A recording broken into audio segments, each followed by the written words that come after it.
स्त्रिया चरित्रस्य पुरुषस्य भाग्यम देवो न जानामि कुतो मनुष्य। आदमी जान ही नहीं सकता स्त्री का चरित्र और जो है वो मनुष्य का भाग्य कौन बांध सकता है। और उन्हीं महाराज भर्तृहरि ने लिखा है, भाग्यम फलति सर्वत्र न विद्या न पौरुषम।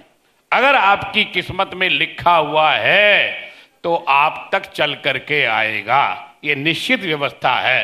पर उसका मार्ग प्रशस्त करने में ज्योतिषी एक बहुत बड़ी भूमिका निभाता है, क्योंकि इसमें एक उत्तर और है कि ज्योतिषम वेदानाम चक्षु, जिसके पास उस भविष्य को देखने की शक्ति है वो ज्ञानी भी है और विज्ञानी भी है, दोनों है।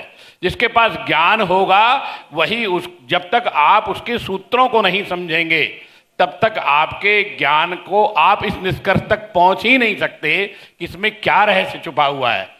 एक और शब्द है जिसे अभी पिछले दिनों में बड़ा ज़्यादा प्रचारित किया गया कि ये जो पृथ्वी है ये शेषनाग पर टिकी हुई है।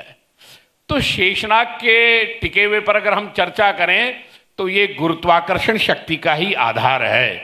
तो एस्ट्रोनॉमी और एस्ट्रोलॉजी की एक विशेषता ये है कि ज्योतिषी को वो ज्ञान प्राप्त होता है कि वो उनके ग्रहों की गणना को, उनकी चाल को, उनकी गति को, उनके द्वारा दिए गए जीवन में लाभ हानि को तय कर सकता है। ये ज्योतिषी का काम है।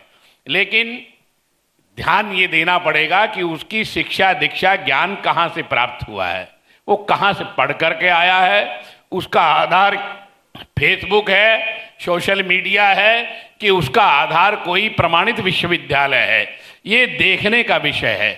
बहुत अच्छी अच्छी चर्चा यहाँ पर हो रही है और उस चर्चा के बीच में एक सारगर्भित अगर मैं बात करना चाहूँ तो पंडित लेखराज जी ने बड़ी अच्छी बात कही थी कि संसार को सबसे ज़्यादा अगर खतरा कहीं से होगा ना वो विज्ञान से ही होगा, और उसे बचाने का काम अगर कोई कर सकता है तो ज्ञान कर सकता है। और ज्ञान सिर्फ विद्वानों के पास होता है, हमारे ऋषियों की परंपरा का पालन करने के पास होता है, वहीं से ये निकल करके आता है। इसकी धारा गंगा का निश्चित अवस्था ये कि गंगा जिस धारा में बहती है वो गोमुख से ही निकलती है, यही एक सिद्धांत है।